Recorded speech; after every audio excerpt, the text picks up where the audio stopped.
Andy, welcome back to the Valley, somewhere I'm sure that has very special memories for you. Indeed it does. It's wonderful to be back. I had a marvellous 3 years here at the Valley, and well, it was the peak of my career. Shame it didn't continue really, but just so nice to be back. You were part of a very special team, weren't you, under Alan Kirbishley? First year in the Premier League, and then of course top scorer in Division 1 the following season. What was it about that time at Charlton and that team that made it so special, do you think? I think it was a culmination of the years that the club and the coaching staff had brought together such a wonderful feeling at the club, and so many good players, and without having too many superstars, we played so well together, and we improved. Certainly my time here, the 2 or 3 years, we improved immensely in that time. And I was just watching some video before of when we got back into the Premier League, and it was amazing how fast we used to hit teams on the attack, and what a great understanding we had together. So yeah, wonderful days. Your second season at the club, obviously that year we won the Division 1 title. You sort of almost stepped into the shoes of Clive Mendonca, who last time we were in that division bagged all those goals. You scored, I think, 24 goals that season, top scorer for us. Yeah. Did you have that feeling you would have scored that amount of goals that season and fire us back, or did it a sort of natural progression? Not at all, because I was actually dropped for the first couple of games because I guess my performance wasn't quite good enough, but managed to squeeze back in the team, and yeah, we just had a great year, didn't we? And I guess a lot of players who'd had experience in that league at the time were really reaching their potential, and we went on to have just an amazing season. That's some good support players in that team, making the goals for you, people like Sean Newton putting the ball in. Yeah. You had John Slarko even in the team that year. Yeah. Who was the player for you really that made your job as easy as it was that year? Well, we had.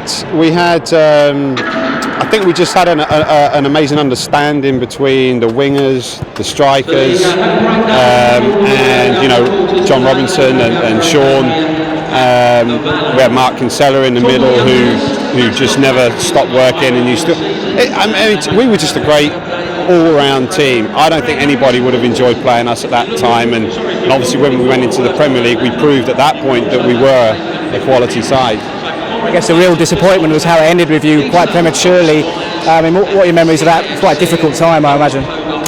Yeah, it was awful. I played my whole career. You work towards something, and I felt I was reaching my peak, and I certainly was proving that in the games. And yeah, I still to this day have no clue why I wasn't able to, continue that performance. But yeah, of course it was a shame, but yeah, what can you do? Life goes on. You just try to get over this and move on to something else. But it was a shame. I mean, I would have loved to have had another 3 or 4 years at the highest level, and certainly with Charlton, because they went on to do great things in those following seasons. Of course, that's something else you mentioned, was going to the Blues Jungle and starting that adventure. I mean, quite a fascinating career move for a footballer.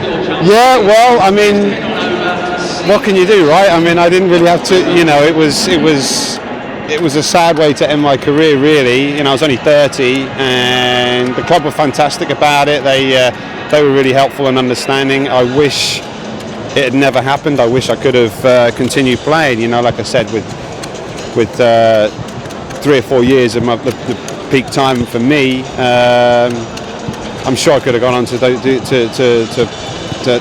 have really had a career to look back on. But yeah, it went well, and time for a change, time to do something different.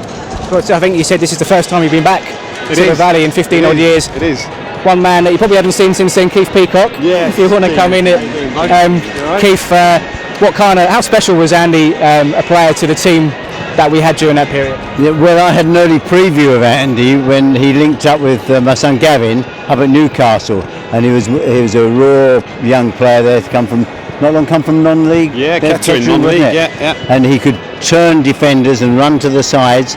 But when he came to us, he not only did that, but he could hold the ball up so well.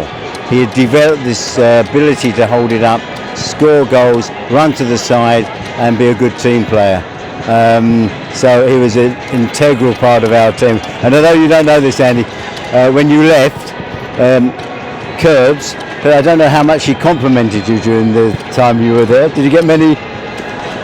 I don't know how much compliments, but I used to take the fact that you didn't tell me off too much as a compliment. Yeah. Well, I'll tell you this. He had said for the next few years, really, we need an Andy Hunt back in the side, and that was a great compliment, because you sometimes with a good professional as well, you take things for granted. He's not going to be flamboyant. He's going to do all the necessary things, and he's that good all-round player. And for a few years he did. So you can say, that was a compliment when you were gone. We missed you badly, but had some great times together. Mm-hmm. And you obviously had a tremendous good career, even though it was curtailed. Yeah.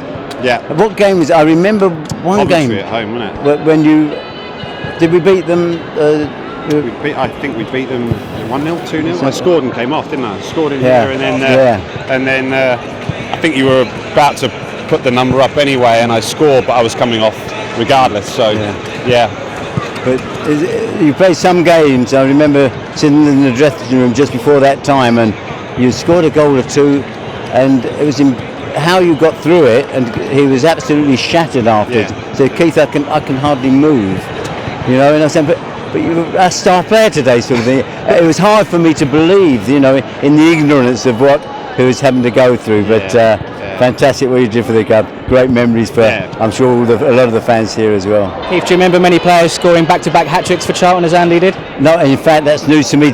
What game? One was against Stockport, wasn't it? And then Norwich, was it, or something? Norwich, wasn't it? Stockport home and away. I guess I don't have an invite or Christmas card coming from Stockport anytime soon, but